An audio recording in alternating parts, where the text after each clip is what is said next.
Good morning, everyone.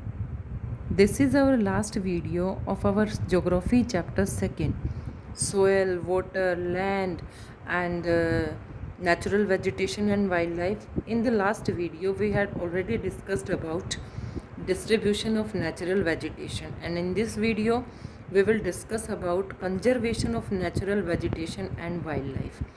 कि जो conservation है, जो संरक्षण है, वो नेचुरल वेजिटेशन का और वाइल्ड लाइफ का हम कैसे कर सकते हैं। ये पिक्चर आपको दिखाई दे रही है loss of rain forest in great Nicobar and tsunami, कि किस तरह से जब सुनामी आई इन 2004 में, जब सुनामी आई तो उसकी वजह से काफ़ी सारा नुकसान हमारी नेचुरल वेजिटेशन को सहना पड़ा, जिसके वजह से काफ़ी सारा जो ग्रेट निकोबार था, अंडमान निकोबार आइलैंड है, वहाँ पर बहुत सारी वनस्पति ख़त्म हो गई। तो कुछ ऐसे मेजर्स भी हैं जो ह्यूमन बीइंग कर सकता है और अपनी नेचुरल वेजिटेशन को ख़त्म होने से बचा सकता है। फॉरेस्ट आर वेल्थ, फॉरेस्ट होते हैं वो हमारी संपदा होते हैं। Plants give shelter to the animals and together they maintain the ecosystem, हमारे इकोसिस्टम को मेंटेन रखते हैं। Changes of climate and human interferences can cause of loss of natural habitats for the plants and animal. अब मनुष्य के द्वारा और कुछ क्लाइमेट में चेंज होते रहते हैं, ह्यूमन इंटरफेरेंस के द्वारा जो जीव जंतु होते हैं, जो प्राकृतिक वनस्पति होती है, वो लगभग ख़त्म होते जा रहे हैं।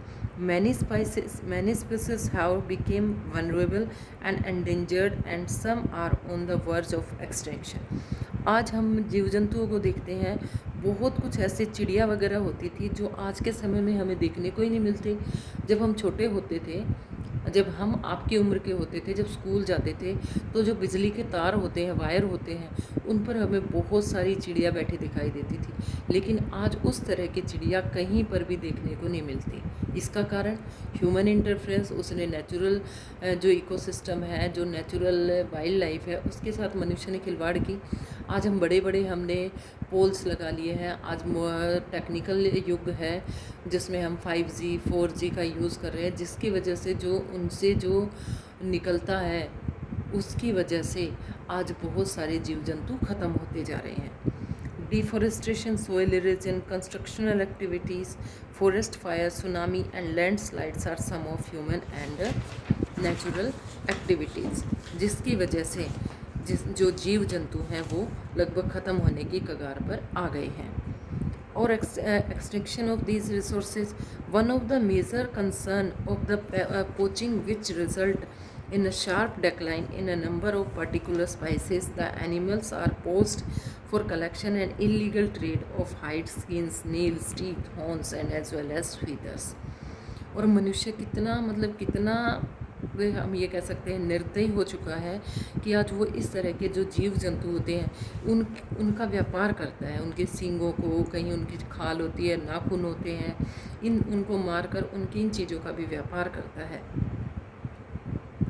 Some of these animals are tiger, lion, elephant, deer, black buck, crocodile, rhinoceros, snow leopards, ostrich and peacock. These can be conserved by increasing awareness. आज से सरकार के द्वारा कुछ इंक्रीज करने के लिए, अवेयरनेस इंक्रीज़ करने के लिए सरकार के द्वारा काफ़ी सारे ऐसे प्रोग्राम्स चलाए जा रहे हैं, जैसे वन महोत्सव, वनों को बचाए रखने के लिए, जानवरों को बचाए रखने के लिए, टाइगर रिजर्व्स वगैरह। इस तरह से काफ़ी सारे मूवमेंट सरकार के द्वारा चलाए जा रहे हैं ताकि हम हमारी जो वाइल्ड लाइफ है, हमारी नेचुरल वेजिटेशन है, उसको कुछ हद तक बचा कर रख सकें। National parks, wildlife sanctuaries, biosphere reserves are made to protect our natural vegetation and wildlife. Conservation of cracks, lakes and wetlands is necessary to save the precious resources from depletion. ख़त्म होने से बचाने के लिए वाइल्ड लाइफ सेंचुरीज बनाई गई हैं, biosphere reserve बनाई गई हैं। There is the balance of environment if the relatives number of species is not disturbed. Human activities in several parts of the world have disturbed the natural habitats of many species. Due to indiscriminate killing, several birds and animals have either become extinct and are in verge of extinct. Extinct होता है लुप्त होना। तो आज बहुत सारे ऐसे human activities है जिसकी वजह से काफ़ी सारे जो जीव जंतु हैं वो ख़त्म हो चुके हैं।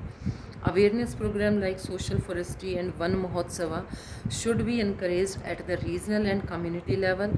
बट आज ऐसे programme Van Mahotsava and social forestry and regional and ये कम्युनिटी और रीजनल लेवल पर इनको सरकार के द्वारा चलाया जाना चाहिए.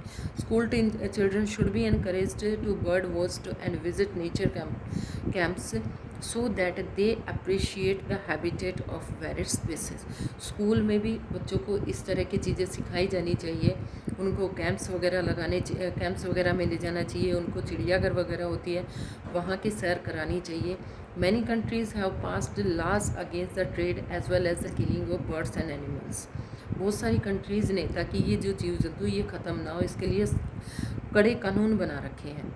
इन India killing lions, tigers, deers, great Indian bustard and peacocks is illegal. भारत में भी इन पर शिकार करना पूरी तरह से बैन है, इलीगल है.